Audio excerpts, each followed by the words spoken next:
वह पृष्ठ समाप्त हो गया। बलराज अगला पृष्ठ पलट ही रहा था कि उषा कमरे में आ पहुंची। बलराज के हाथों में वह कापी देखकर वह तड़पसी उठी। सहसा बलराज के बहुत निकट आकर और अपना हाथ बढ़ाकर उसने कहा, माफ कीजिए, यह कापी मैं किसी को नहीं दिखाती, यह मुझे दे दीजिए। बलराज पर मानो घड़ों पानी पड़ गया और स्तब्धसी दशा में उसने वह कापी उषा के हाथों में पकड़ा दी। अपनी उद्विग्नता पर मानो उषा अब लज्जित सी हो उठी। उसने वह कापी बलराज की ओर बढ़ाकर जरा नरमी से कहा, अच्छा, आप देख लीजिए, पढ़ लीजिए, मैं आपको नहीं रोकूंगी। और यह कहकर वह नोटबुक उसने बलराज के सामने रख दी, मगर बलराज अब उस कापी को हाथ लगाने की भी हिम्मत नहीं कर सका।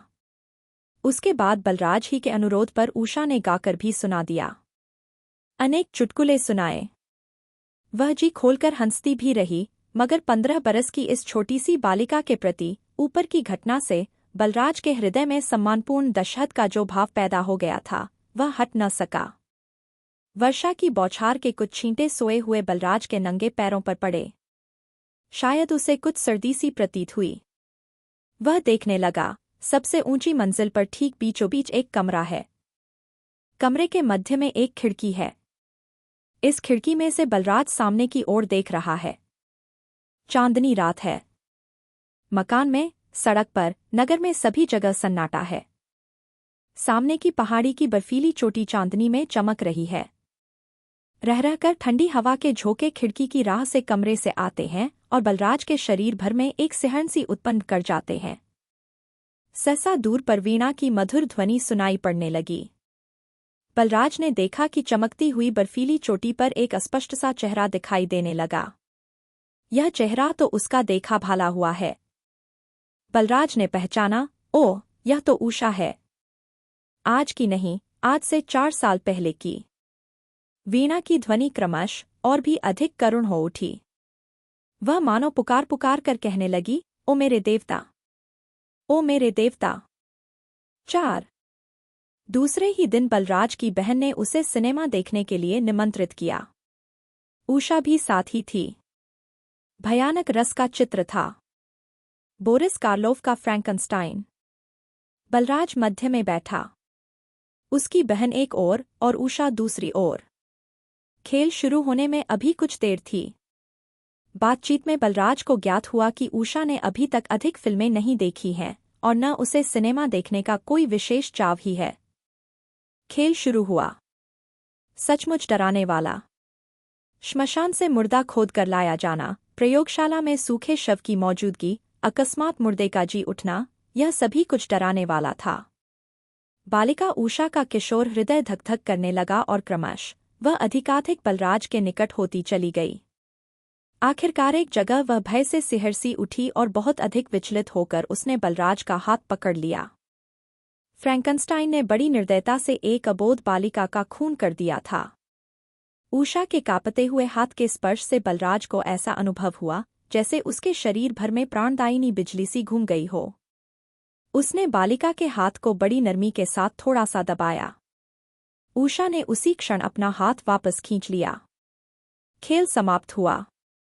बलराज ने जैसे इस खेल में बहुत कुछ पा लिया हो, परंतु प्रकाश में आकर जब उसने उषा का मुंह देखा तो उसे साफ दिखाई दिया कि बालिका के चेहरे पर हल्की सी सफेदी आ जाने के अतिरिक्त और कोई भी अंतर नहीं आया। उसकी आंख उतनी ही पवित्र और अबोध थी जितना खेल शुरू होने से पहले। उत्सुकता को छोड़कर और किसी का भाव उसके चेहरे पर लेशमात्र भी चिन्ह नहीं था। बलराज ने यह देखा और देखकर जैसे वह कुछ लज्जित सा हो गया। गाड़ी एक स्टेशन पर आकर खड़ी हो गई। बलराज कुछ उनींदा सा हो गया। उसकी आंखें जरा खुली हुई थीं। सामने की सीट पर एक दड़ियल सिपाही अजीब ढंग से मुंह बनाकर उबासियां ले रहा था। बलराज को ऐसा प्रतीत हुआ जैसे फ्रैंकनस्टाइन का भूत सामने से चला आ रहा है। लैंप के निकट से एक छोटी सी तितली उड़ी और बलराज के हाथ को छूती हुई नीचे गिर पड़ी। बलराज को अनुभव हुआ मानो उषा ने उसका हाथ पकड़ा है। बहुत दूर से इंजन की सीटी सुनाई दी। बलराज को ऐसा जान पड़ा जैसे उषा चीख उठी हो।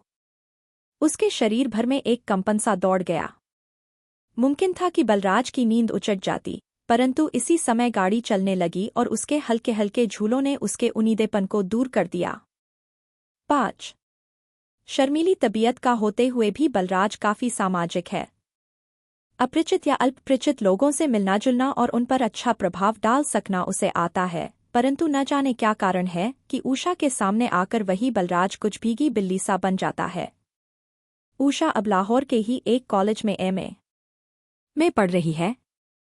अब वह सुसंस्कृत, सभ्य और सामाजिक नवयुवती बन गई है।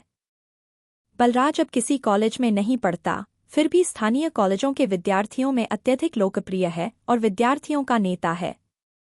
सभा सोसाइटियों में खूब हिस्सा लेता है, बहुत अच्छा भाषण दे सकता है।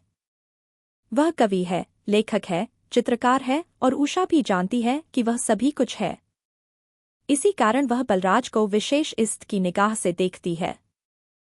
परंतु बलराज जब उषा के सामने पहुंचता है तब वह बड़ी निराशा के साथ अनुभव करता है कि उसकी वह संपूर्ण प्रतिभा, ख्याति और वाक्शक्ति न जाने कहाँ जाकर छिप गई है। सूरज डूब चुका था और बलराज लॉरेंस बाग की सैर कर रहा था। अंधेरा बढ़ने लगा और सड़कों की बत्तियां एक साथ जगमगा उठीं। बाग में एक कृत्रिम पहाड़ी है। इस पहाड़ी के पीछे की सड़क पर अधिक आवागम नहीं रहता। बलराज आज कुछ उदास और दुखी था।